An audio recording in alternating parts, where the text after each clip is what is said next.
अपन ने जब classification of companies या टाइप्स ऑफ कंपनीज देखी थी, उस क्लासिफिकेशन के अलग अलग ग्रुप्स देखे थे अपन ने। पहला ग्रुप देखा था, दूसरा ग्रुप देखा, तीन ग्रुप्स देख चुके हैं अपन। तीसरा अपन ने क्या देखा था? Types of companies on the basis of control. Second क्या देखा था अपन ने? Types of companies on the basis of members. Members यानी कि नंबर ऑफ मेंबर्स। ठीक है, फर्स्ट क्या देखा था अपन ने? फर्स्ट क्या देखा था, जल्दी बताओ। Liability. Types of companies on the basis of liability of members. ठीक है, लाइबिलिटी ऑफ मेंबर्स में limited liability, unlimited liability. Just short revision 1 minute का। Limited liability, limited by shares and limited by guarantee. एक case law यहाँ पर नरेंद्र कुमार अग्रवाल वाला बन जाता है। अनलिमिटेड लाइबिलिटी, अनलिमिटेड लाइबिलिटी भी वाइंडिंग अप के टाइम पे ही अनलिमिटेड लाइबल बनाए जा सकते हैं। और गारंटी में भी, गारंटी कंपनी में भी guaranteed amount only at the time of winding up ही मंगाया जा सकता है।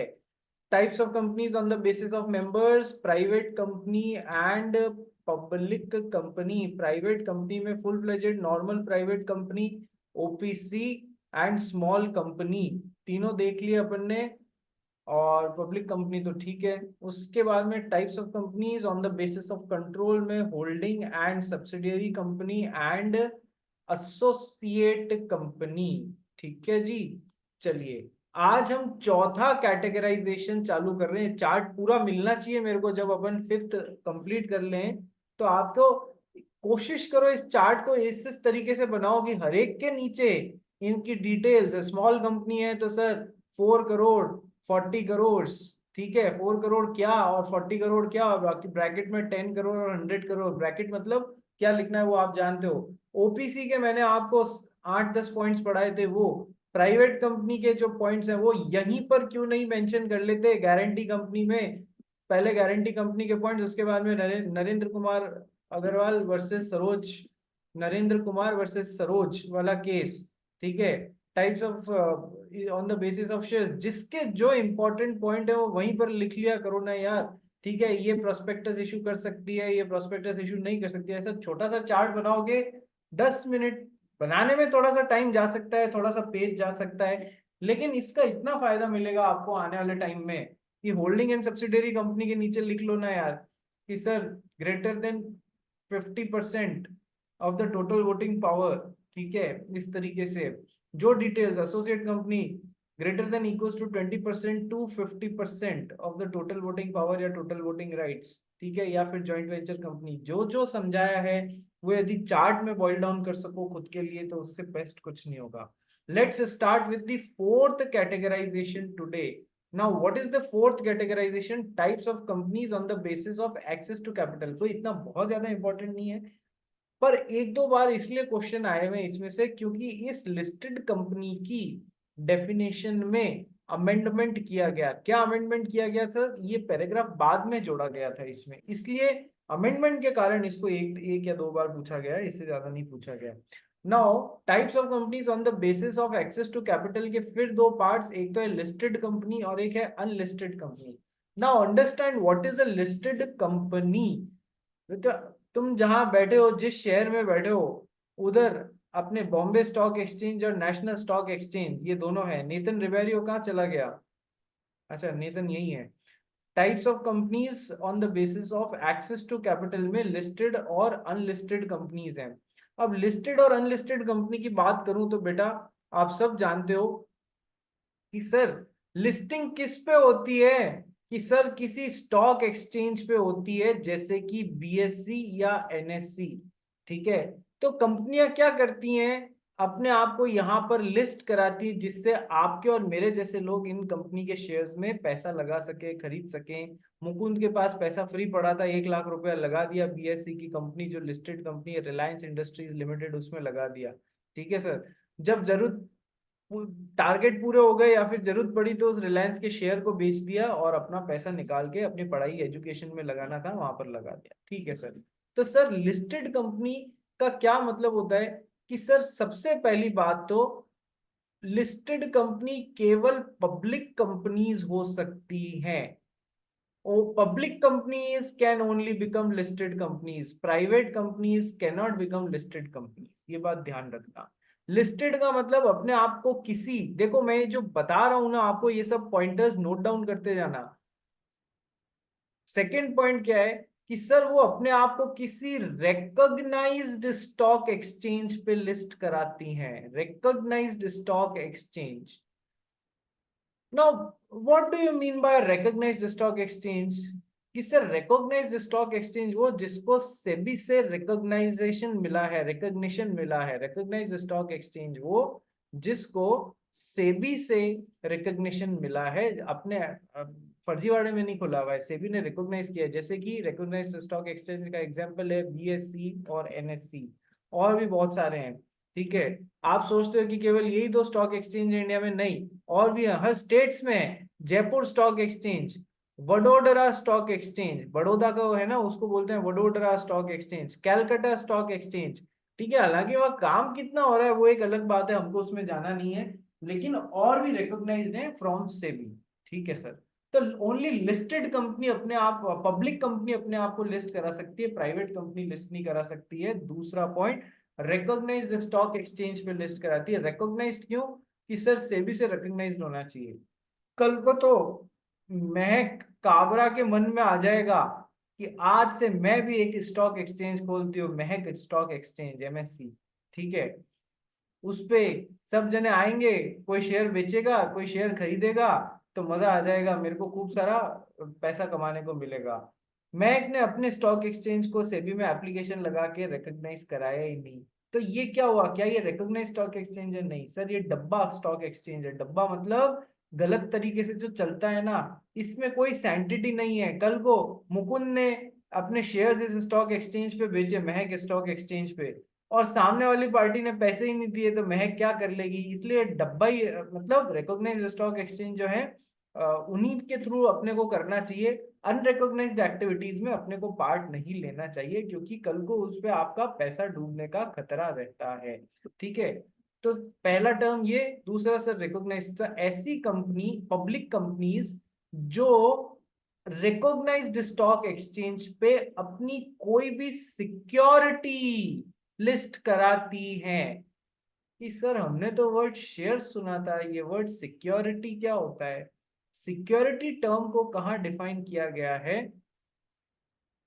सिक्योरिटी टर्म को डिफाइन किया गया है SCRA 1956 में। What does SCRA means?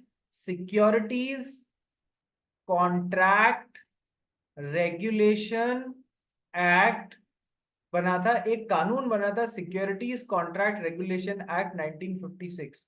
उसमें सिक्योरिटी टर्म को डिफाइन किया गया है। सिक्योरिटी में क्या क्या आता है देखना।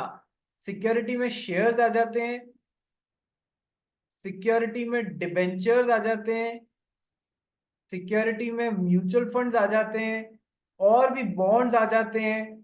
ठीक है, तो सिक्योरिटी टर्म बहुत बड़ा टर्म है, उसमें shares, equity shares, preference shares, debentures, mutual funds, bonds, जो आप सोच सकते हो ना, वो करीब करीब सब आया हुआ है as per securities contract regulation act 1956।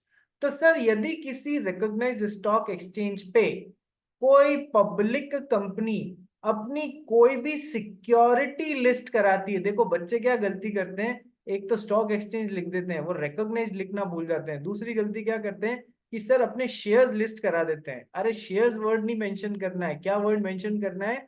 Security. Share और सिक्योरिटी में फर्क होता है ना कि सर शेयर तो केवल एक हिस्सा है सिक्योरिटी की डेफिनेशन का। डिबेंचर्स भी लिस्ट होते हैं, म्यूचुअल फंड्स भी होते हैं, बॉन्ड्स भी होते हैं। इसलिए सर कोई भी पब्लिक कंपनी किसी रिकॉग्नाइज्ड स्टॉक एक्सचेंज पे जब अपनी कोई सिक्योरिटी लिस्ट कराती है, तो फिर हम उससे लिस्टेड कंपनी बोलते हैं। बेसिक कंसेप्ट समझ में आया कि ये क्वेश्चन आ जाए तो तीन चार पॉइंट्स क्या मेंशन करने हैं और कहाँ मार नहीं खानी है। वर्ड सिक्योरिटी में सिक्योरिटी मेंशन कर देना, शेयर्स मत कर देना। ठीक है, रिकॉग्नाइज्ड स्टॉक एक्सचेंज। ठीक है सर। दूसरा कारण कि सर क्यों किसी कंपनी को लिस्टेड कंपनी बोला जाता है, पहला तो ये बता ही दिया। दूसरा कारण कि सर क्यों लिस्टेड कंपनी को लिस्टेड कंपनी बोला जाता है, क्योंकि वो जो रिकॉग्नाइज्ड स्टॉक एक्सचेंज होता है ना, फॉर एग्जांपल बीएसई या एनएससी, फॉर एग्जांपल बीएसई या एनएससी, उसके साथ में ये कंपनी क्या करती है, एक लिस्टिंग एग्रीमेंट साइन करती है। कैसा कॉन्ट्रैक्ट बनाती है, एग्रीमेंट बनाती है, एक लिस्टिंग एग्रीमेंट साइन करती है, जिसमें टर्म्स एंड कंडीशंस होते हैं कि वो बॉम्बे स्टॉक एक्सचेंज कितनी फीस लेगा, कॉन्ट्रैक्ट में लिखा हुआ होगा, बॉम्बे स्टॉक एक्सचेंज बदले में इसको क्या क्या सर्विसेज प्रोवाइड कराएगा, मतलब दोनों के बीच में एक लिस्टिंग एग्रीमेंट बनता है। इसलिए भी इस कंपनी को लिस्टेड कंपनी बोला जाता है, क्योंकि इस एग्रीमेंट को साइन करके फिर वो लिस्ट होती है बीएससी या एनएससी पे। बातें अभी तक समझ में आ गई? Yes sir. आगे आगे देखो कि सर क्या सारी पब्लिक कंपनीज लिस्टेड होती है क्या बीएससी एनएससी या किसी अदर रिकॉग्नाइज्ड स्टॉक एक्सचेंज पे? क्या सारी पब्लिक कंपनीज लिस्ट होती हैं बीएससी एनएससी या रिकॉग्नाइज्ड स्टॉक एक्सचेंज पे? नहीं, आंसर है नहीं। जिनको लिस्ट होने की इच्छा होती है वो ही लिस्ट होती हैं। बच्चे क्या समझते हैं कि सर पब्लिक कंपनी है तो डेफिनेटली बीएससी या एनएससी पे लिस्ट हुई भी होगी। नहीं, ऐसा कुछ कोई जरूरी बात नहीं है। मेरी इच्छा है, मेरी पब्लिक कंपनी है, मेरी इच्छा है तो ही मैं अपने आप को लिस्ट कराऊंगा, मेरी इच्छा नहीं है तो मैं अपनी कंपनी को लिस्ट नहीं कराऊंगा। ठीक है, कंसेप्चुअल क्लैरिटी। नेक्स्ट, तो अभी तक अपन ने काफी कुछ पढ़ लिया कि सर लिस्टेड कंपनीज। अच्छा, लिस्टेड कंपनी को लिस्ट होके क्या फायदा मिलेगा, बीएससी या एनएससी पे लिस्ट होके क्या फायदा मिलेगा? नए शेयर्स इशू कर रही है, यस सर। प्रोस्पेक्टस इशू किया है, यस सर। प्रोस्पेक्टस के थ्रू नए शेयर्स इशू कर रही है, उन शेयर्स को यदि मैं किसी रिकॉग्नाइज्ड स्टॉक एक्सचेंज पे लिस्ट करा देता हूं तो मेरे को कैपिटल का एक्सेस मिल जाता है या नहीं मिल जाता है? Yes sir. और जो शेयर खरीद रहा है उसको भी तो फायदा होगा, वो कल को बेच के निकलना चाहे। कोई यदि नॉर्मल पब्लिक कंपनी हो जो कि लिस्ट नहीं हुई हो तो इधर उधर ढूंढना पड़ेगा किसी को कि भाई इस कंपनी के शेयर मुझसे खरीद ले। जबकि यदि बीएससी या एनएससी या किसी रिकॉग्नाइज्ड स्टॉक एक्सचेंज पे उसके शेयर लिस्ट हुए, मुझे किसी को ढूंढना नहीं पड़ेगा, सीधा उस पे बायर्स खड़े हुए होंगे, मैं वहां पर बेच के निकल जाऊंगा। तो जो उस कंपनी के शेयर्स को सब्सक्राइब कर रहा है या सिक्योरिटी को सब्सक्राइब कर रहा है, उसको तो ये फायदा कि उसको लिक्विडिटी मिल रही है अपने सिक्योरिटी में, वो जब चाहे बेच के निकल सकता है, अपने पैसे को लिक्विडेट कर सकता है। और कंपनी को क्या फायदा कि सर उसको एक्सेस टू कैपिटल अच्छा मिल जाता है। जब वो लिस्ट होने की कोशिश करती है तो लोग इंटरेस्टेड होते हैं उस उन शेयर्स को सब्सक्राइब करने में। बोलो सर, पूरा गैमेट समझ में आ गया? Yes sir.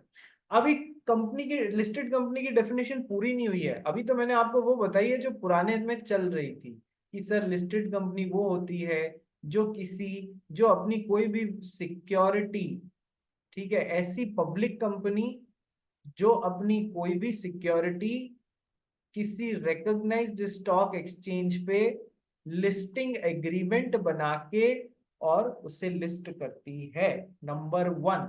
नंबर टू कि सर उसके बावजूद भी कुछ ऐसी क्लास ऑफ कंपनीज, ये एक्सेप्शन है, ऊपर जो मैंने पढ़ा है उसका एक्सेप्शन है। एक्सेप्शन मतलब ये उनमें काउंट नहीं होगा लिस्टेड कंपनीज में। ऐसी क्लास ऑफ कंपनीज जिनको हमारी सेंट्रल गवर्नमेंट, ऐसी क्लास ऑफ कंपनीज जो अपने कुछ ऐसी सिक्योरिटी लिस्ट करना चाहती हैं, ऐसी क्लास ऑफ कंपनीज जिन्होंने अपनी कुछ particular type of security list कर रखी है या लिस्ट करने की इच्छा रखती हैं, जो कि सेंट्रल गवर्नमेंट जो है in consultation with SEBI, central government SEBI के साथ में कंसल्ट करके उन सिक्योरिटीज को यदि लिस्ट किया हुआ है तो उन कंपनीज को लिस्टेड कंपनी मानने से मना कर सकती हैं। अब ये क्या बकवास पैराग्राफ है, इसका मतलब ये है, आओ समझो कि सर लिस्टेड कंपनीज ये होती हैं, ठीक है सर, लेकिन कुछ मान लो कोई पर्टिकुलर कंपनी है, जैसे गवर्नमेंट कंपनी है, गवर्नमेंट कंपनी को कुछ पर्टिकुलर सिक्योरिटी इशू करनी है with some particular purpose government के काम से, ठीक है सर। तो गवर्नमेंट ने, ये मैं एक हाइपोथेटिकल एग्जांपल ले रहा हूं, गवर्नमेंट ने यदि सेबी के कंसल्टेशन में, सेबी से कंसल्ट करके एक ऐसा नोटिफिकेशन निकाल दिया कि सर यदि कोई government company particular type of security से, फॉर एग्जांपल डिबेंचर्स या फिर कुछ इशू कर रही है, जिसका साइज इस पर्टिकुलर लेवल से कम है, तो फिर ऐसी गवर्नमेंट कंपनी को हम लिस्टेड होते हुए भी लिस्टेड नहीं मानेंगे। उससे क्या होगा, इसको कंप्लायंस करने से छूट मिल जाएगी। कंप्लायंस मतलब लॉ, लिस्टेड कंपनीज को बहुत, they need to be on their toes, क्योंकि उनमें पब्लिक का पैसा हाई उसमें लगा हुआ होता है, तो उनको बहुत सारे कंप्लायंसेस कराए जाते हैं। तो यदि मैंने एक्सेप्शन में कुछ पर्टिकुलर टाइप्स ऑफ कंपनीज जिनकी कोई particular type of security list हुई हुई है या इंटेंट कर रही है लिस्ट करने को, ऐसी टाइप ऑफ कंपनीज या क्लास ऑफ कंपनीज को यदि गवर्नमेंट जो है वो सेबी के साथ में कोई नोटिफिकेशन निकाल के लिस्ट हुई भी मानने से एग्जेम्प्ट कर दे, तो फिर वो लिस्टेड कंपनी की डेफिनेशन में नहीं आएगी। यानी कि उनको क्या है, छूट दे दी कि तुम भले ही लिस्टेड हो, हमने तुमको लिस्टेड कंपनी की डेफिनेशन से एग्जेम्प्ट कर दिया, बाहर फेंक दिया, ताकि तुमको लिस्टेड कंपनी जैसे व्यवहार नहीं करना पड़े। तो ये एक्सेप्शन ऐड किया गया था। आइए पढ़ते हैं। listed company, as per the definition of section this of Companies Act, it is a company which has any of its securities, कोई भी security, word share काम नहीं लिया गया है, any of its security listed on any recognized stock exchange, yes sir, provided that such class of companies which have listed or intend to list such class of securities as may be prescribed in consultation with SEBI shall not be considered as listed companies। जिससे उनको छूट मिल जाएगी कि अब हम आपको listed नहीं मानते हैं। ठीक है, ये हो गई पूरी लिस्टेड कंपनी की डेफिनेशन। दोनों लिखना, एक्सेप्शन नहीं लिखा तो डेफिनेशन अधूरी है। ठीक है, नेक्स्ट।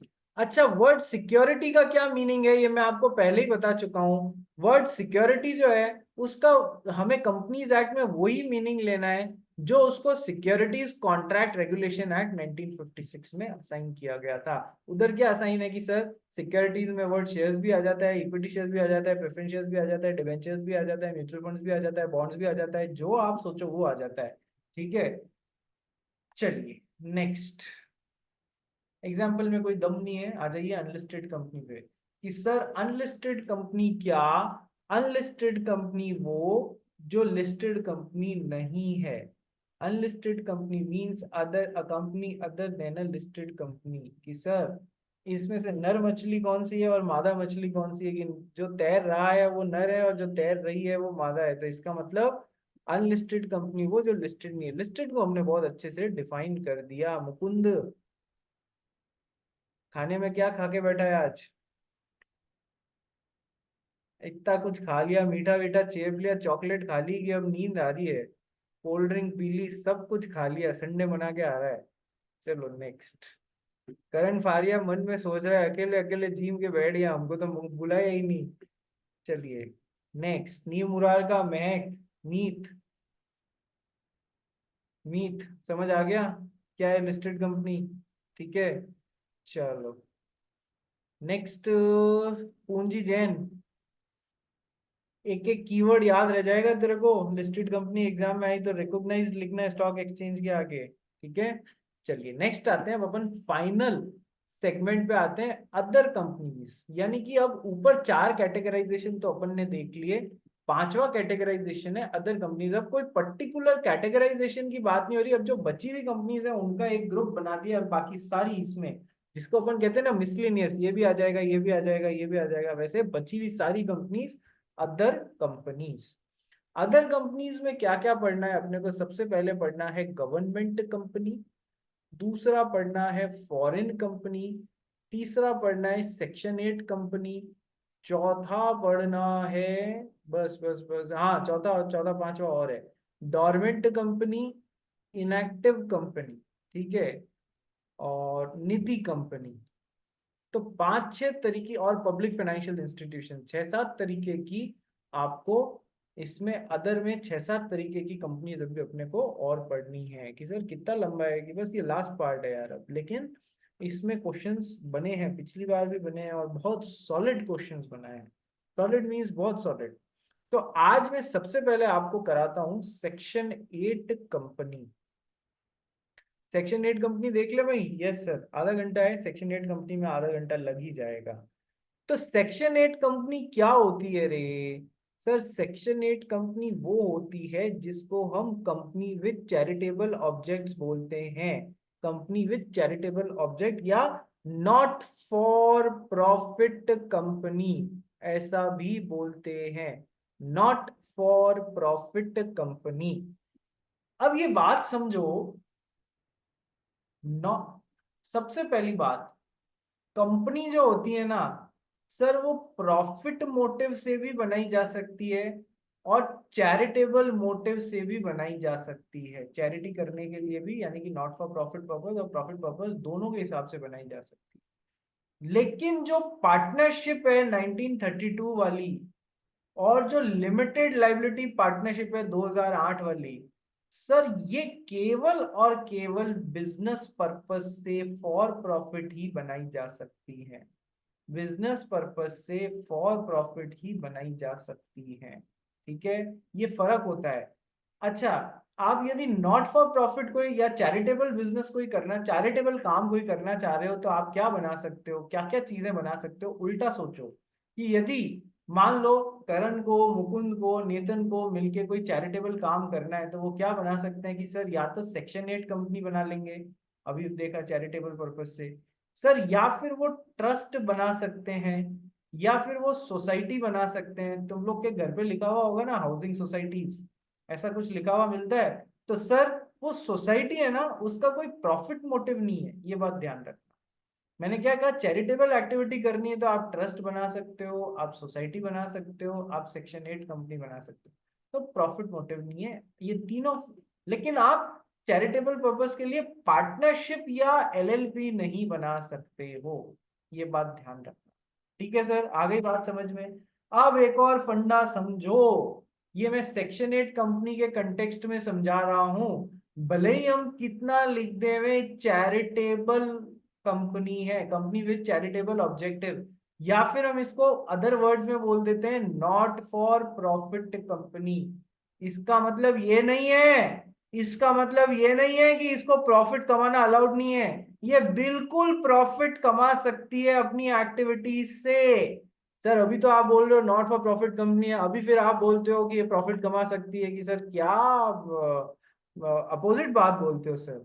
अरे यार, अभी बात कहानी अभी पूरी बाकी है, पूरी नहीं बताई है आपको। सेक्शन 8 कंपनी, भले ही इसको चैरिटेबल ऑब्जेक्टिव वाली कंपनी या नॉट फॉर प्रॉफिट बोला जाता है, कंपनी बोला जाता है, पर ये प्रॉफिट कमा सकती है। नहीं तो क्या जिंदगी भर लोगों के सामने हाथ फैलाती रहेगी, आज ये जरूरत आ गई इतना पैसा दे दो, दान कर दो, डोनेशन कर दो, आज ये जरूरत आ गई इतना पैसा दान कर दो, नहीं, ऐसा नहीं होता है।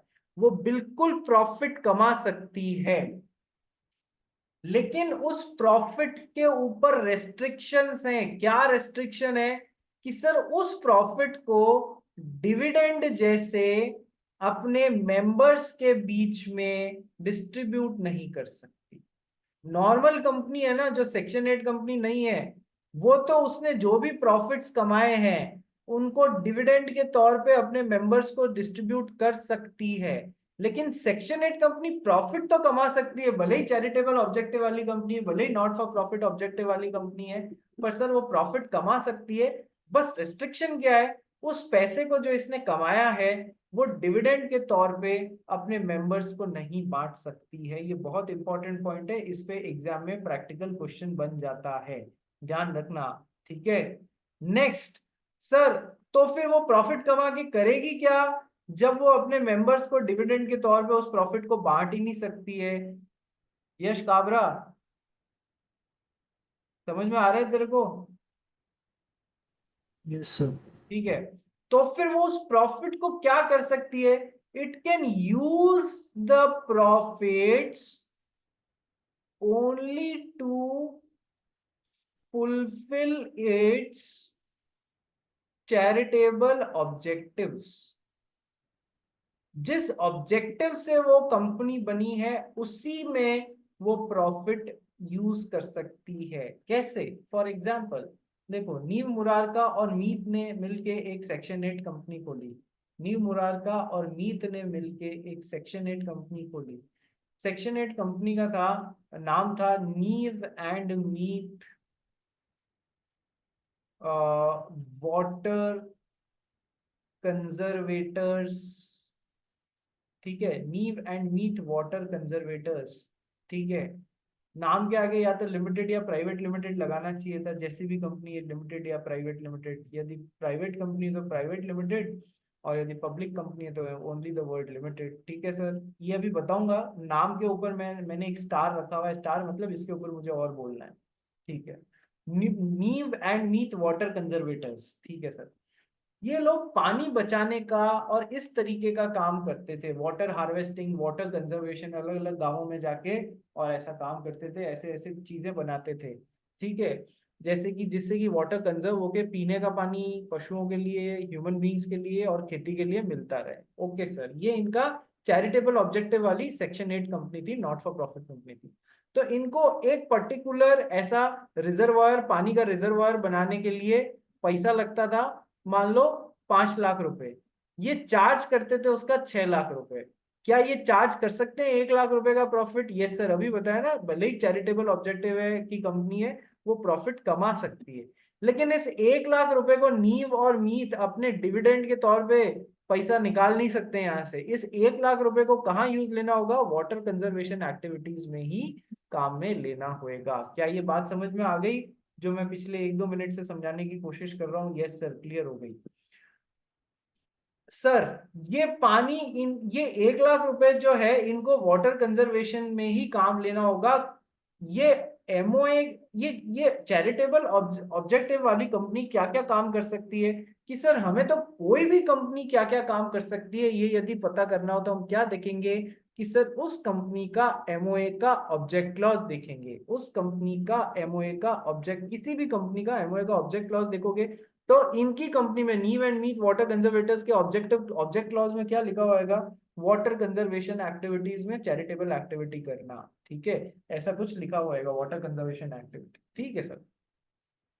नेक्स्ट, सेक्शन 8 कंपनी को लाइसेंस मिलता है, नॉट फॉर प्रॉफिट कंपनी या चैरिटी, सेक्शन 8 का लाइसेंस मिलता है, लाइसेंस मिलता है अंडर सेक्शन 8, तभी एक नॉर्मल कंपनी सेक्शन 8 कंपनी बन पाती है। ये लाइसेंस कौन देता है रे? ये लाइसेंस सेंट्रल गवर्नमेंट इशू करती है कि हाँ हमने माना आप नॉट फॉर प्रॉफिट कंपनी हो। ये लाइसेंस सेंट्रल गवर्नमेंट इशू करती है, ठीक है। सेंट्रल गवर्नमेंट के बिहाफ पे कौन काम करता है कि सर रजिस्ट्रार ऑफ कंपनीज, और वो इशू करता है, ठीक है सर। तो सेंट्रल गवर्नमेंट इस सेक्शन 8 लाइसेंस को इशू करती है।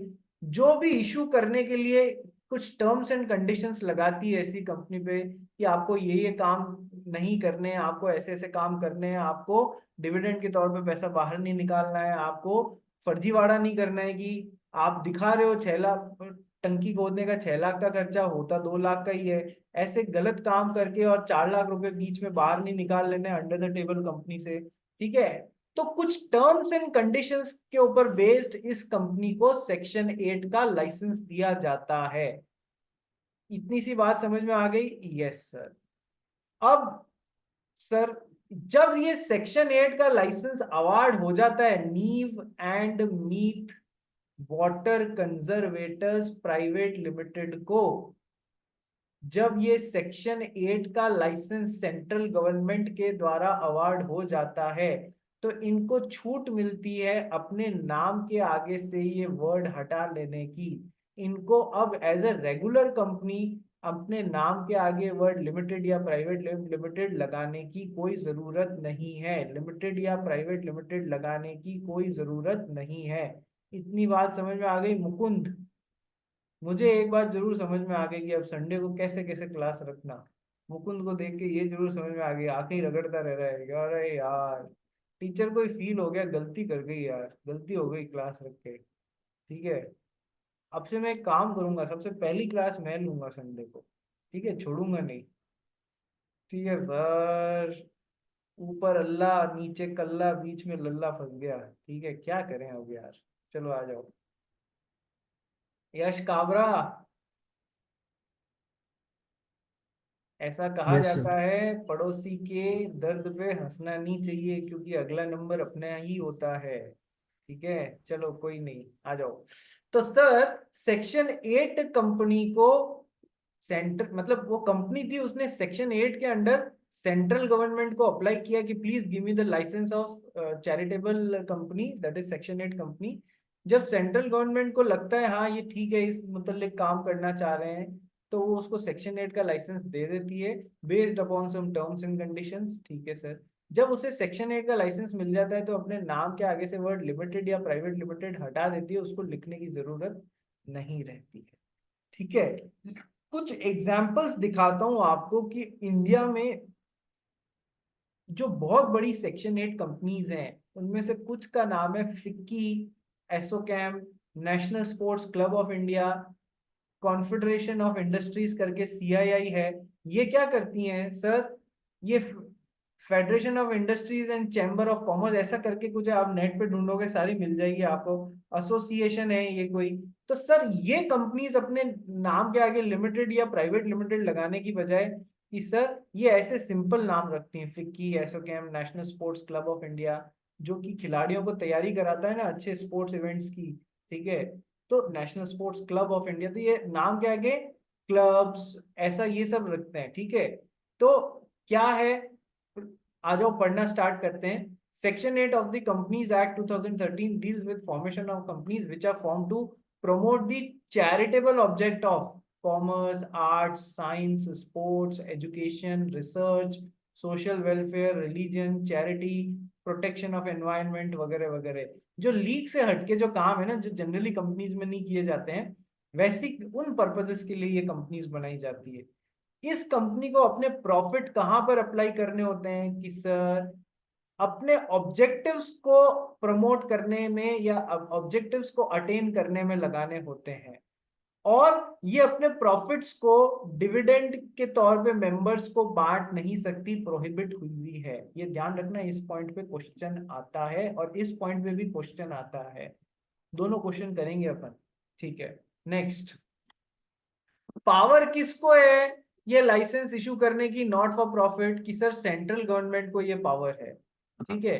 पावर जो है, अब जब सेंट्रल गवर्नमेंट ने ऐसी कंपनी को रजिस्टर कर लिया तो फिर उसके आगे से वर्ड लिमिट, भले ही वो लिमिटेड लाइबिलिटी वाली कंपनी है, उसको छूट मिल जाती है अपने नाम के आगे से वर्ड लिमिटेड या प्राइवेट लिमिटेड वर्ड लिखने की अब कोई जरूरत नहीं है। ठीक है। रजिस्ट्रार हटा देगा इसके नाम के आगे से और रजिस्टर कर लेगा इसे इससे एज अ सेक्शन 8 कंपनी। ठीक है। सर रजिस्ट्रेशन के बाद में भले ही नाम के आगे वर्ड लिमिटेड या प्राइवेट लिमिटेड नहीं लिखा हुआ है, तो भी ये कंपनी वो सारे प्रिविलेजेस एंजॉय करेगी जो एक लिमिटेड लाइबिलिटी वाली कंपनी को होती है। ठीक है सर। अब आता है नेक्स्ट इंपॉर्टेंट पॉइंट, जो इसमें से नेक्स्ट पार्ट पे क्वेश्चन बन जाता है, वो कि सर सेंट्रल गवर्नमेंट इसका लाइसेंस जो उसने दिया है सेक्शन 8 होने का, उस लाइसेंस को रिवोक भी कर सकती है। रिवोक करने का मतलब वापस ले भी सकती है। जब सेंट्रल गवर्नमेंट को लगेगा कि जो नीव और मीत ने मिलके वाटर कंजर्वेशन के लिए जो सेक्शन 8 कंपनी खोली है, उसमें गड्ढा खोदने का तो 2 लाख रुपए होता है, बताते 4 लाख है, और 2 लाख रुपए अंडर द टेबल ये निकाल लेते हैं और एंजॉय कर लेते हैं, क्योंकि ये एक्चुअल में डिविडेंड तो बांट नहीं सकते खुद को। सेक्शन 8 कंपनी को डिविडेंड बांटना क्या होता है? सेक्शन 8 कंपनी को डिविडेंड बांटना डिसअलाउड होता है अपने प्रॉफिट से। ठीक है। तो ये लोग गलत तरीके से ऐसे काम कर रहे हैं, या फिर इन्होंने लाइसेंस तो लिया था वाटर कंजर्वेशन के नाम पे, उसको दूसरी चैरिटेबल एक्टिविटी में लगाने लग गए। दूसरी चैरिटेबल एक्टिविटी जैसे कि सर लोगों को खाना खिलाने लग गए फ्री में, या फिर स्कूल चलाने लग गए, ऐसी स्कूल जो कि गरीबों को पढ़ाती है। अरे भाई तुम्हारे को वाटर कंजर्वेशन के लिए लाइसेंस दिया गया है, तुम ये नहीं कह सकते मैं कर तो अभी भी चैरिटेबल एक्टिविटी रहा हूं इसलिए मैं सेक्शन 8 कंपनी का लाइसेंस मत छीनो। नहीं, तुम अपने ऑब्जेक्ट क्लॉज से बाहर जाके काम कर रहे हो तो तुम्हारा सेक्शन 8 लाइसेंस को रिवोक किया जा सकता है। बात समझ में आ गई? इजी है ना? Yes sir. तो सर या तो आप, अच्छा सेंट्रल गवर्नमेंट क्या, सर आपका लाइसेंस जो है सेक्शन 8 लाइसेंस है उसको रिवोक भी कर सकती है यदि आपने जिस टर्म्स एंड कंडीशंस पे बेस्ड ये लाइसेंस मिला था वो टर्म्स एंड कंडीशंस फॉलो नहीं करी, या फिर आप प्रॉफिट्स को डिविडेंड के तौर पर डिक्लेयर कर देते हो। ठीक है। या फिर आप कोई भी गड़बड़ काम कर रहे हो, आप प्रॉफिट जो है उसको अंडर द टेबल रॉन्ग तरीके से अपने अकाउंट्स मेंटेन कर रहे हो, रॉन्ग तरीके से अपने अकाउंट्स मेंटेन कर रहे हो, ठीक है, कुछ भी गड़बड़ कर रहे हो, सेंट्रल गवर्नमेंट को पता लगता है तो सर वो आपका सेक्शन 8 कंपनी का लाइसेंस रिवोक कर सकती है। आइए पढ़ते हैं कि सर द सेंट्रल गवर्नमेंट में उसकी इच्छा हुई तो, मे और शैल वर्ड में फर्क होता है लॉ में। मे का मतलब तो होता है हो सकता है, और शैल का मतलब होता है होगा ही होगा। बात समझ में आ गई, ठीक है। तो सेंट्रल गवर्नमेंट को यदि लगता है कि इसका लाइसेंस रिवोक कर देना चाहिए तो वो कर देगी। द सेंट्रल गवर्नमेंट में by an order revoke the licence of the company, section 8 company का लाइसेंस रिवोक कर सकती है where the company contravenes any of the requirements. कोई भी जो रिक्वायरमेंट थी जो कि एक सेक्शन 8 कंपनी को पूरी करनी होती है, और the conditions of this section, sir profit बाहर नहीं बांटना है, ठीक है, ऐसी जो भी कंडीशंस हैं जो इस सेक्शन की है उनको तोड़ देती है, subject to which the licence is issued, और where the affairs of the company are conducted fraudulently, खड्डा 2 लाख का 4 लाख में खुदा हुआ बता रहे हैं, ठीक है, फ्रॉडुलेंटली अपने अफेयर्स को कंडक्ट कर रहे हैं, और violative of the objects of the company. MOA का ऑब्जेक्ट क्लॉज में लिखा हुआ है कुछ और कर कुछ रहे हो, तो आपने अपना एमओ ऑब्जेक्ट क्लॉज को वायलेट कर दिया है। और prejudicial to the public interest, आपकी एक्टिविटीज जो है वो पब्लिक इंटरेस्ट के खिलाफ जा रही हैं, जैसे कि नीव और मीत ने जो कंपनी खोली थी वो इसमें क्या कर रहे हैं, देखो अदरवाइज मत लेना, वो इसमें ऐसे लोगों को एजुकेशन दे रहे हैं और ऐसी एजुकेशन दे रहे हैं जो इंडिया के खिलाफ आतंकवाद फैलाए। तो ये prejudicial to public interest हो गया या नहीं हो गया, पब्लिक इंटरेस्ट के खिलाफ हो गया या नहीं हो गया एट लार्ज? यस सर, ठीक है। तो क्या क्या बातें बताइए, लाइसेंस कब कब रिवोक हो सकता है, वापस देखो कि सर जो भी सेक्शन 8 के अंदर रेस्ट्रिक्शंस थे, डिविडेंड नहीं बांटना वगैरह वगैरह, वो कर दिया तो आपका लाइसेंस रिवोक हो सकता है। देखते जाओ, ये भी पॉइंट है। कब ऐसे क्वेश्चन आ जाता है, when can central government revoke the licence. अब इतना सा पार्ट पूछ लिया तो आपको ये चारों पांचों बातें याद होनी चाहिए, पॉइंटर्स में आपके नोट्स में आना चाहिए कि जब सेक्शन 8 की रिक्वायरमेंट्स पूरी नहीं कर रहे हो, या फिर जिन टर्म्स एंड कंडीशंस पे लाइसेंस इशू किया था वो टर्म्स एंड कंडीशंस पूरी नहीं कर रहे हो, या फिर एमओए के ऑब्जेक्ट क्लॉज को इन्होंने ब्रीच कर दिया, उससे बाहर जाके काम कर लिया है। चौथा क्या, और when the affairs of the company are conducted fraudulently, गलत तरीके से आप उनके अफेयर्स कंडक्ट कर रहे हो। तो ऐसे ये जो 4-5 पॉइंट्स जितने भी आए हैं ना यहाँ पर, ये सब आपको ध्यान रखने हैं, ठीक है।